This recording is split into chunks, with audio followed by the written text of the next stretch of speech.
Guys, aku jumpa satu kereta kat Itali ni yang kalau korang tengok macam kereta biasa tapi power dia dah sama macam supercar. So ini adalah Audi RS5 yang paling latest punya, all new. That's why design dia dah baru. So this one is Avant. That's why style belakang dia jenis wagon. Dia ada satu lagi model yang sedan. Sedan dia rendah belakang.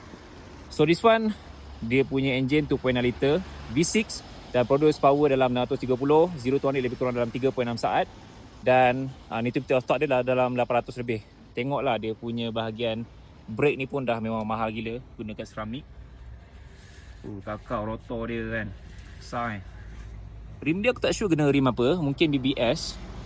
And then dia punya size 21 inci guys, rim ni besar. Kalau tengok perbezaan antara F5 dan juga RS5 is dia punya fender nampak. Fender F5 tak ada wide. This one is more wider and ada Avant, real Avant. And side mirror dia ada carbon fiber. Lepas tu kanak depan ni ada carbon fiber. Finishing depan ni, styling dia guna piano black and more low profile dengan color hitam. Aku suka warna merah tu. Warna merah memang nampak lagi handsome lah kan. Styling dia memang nampak sporty. Dan dia sporty yang just nice. Dia tak nampak over sangat. Tengoklah dekat bahagian roof rail atas kan. Ni RS5 emblem belakang ni. Lepas tu rear diffuser dia carbon fiber.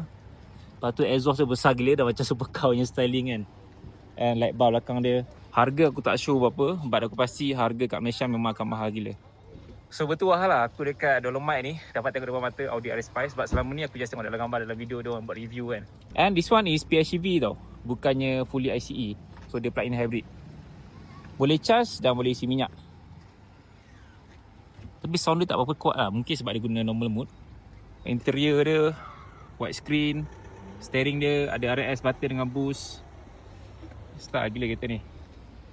Seriously aku suka gila. Nampak macam kereta family biasa tapi laju gila guys. Ini boleh beat supercar ni kan. Ini stock pun dah 630 horsepower. Ini lagi kalau kita tune stage 2, stage 3 maybe boleh dapat 1000 horsepower. Kau handsome babe. Tengoklah dia punya ceramic brake tu. Aku rasa M3 pun dah cukup laju. Kalau kita dapat yang ni kan, touring pula kan. Dia level-level macam M3 G81 lah, yang touring version tu.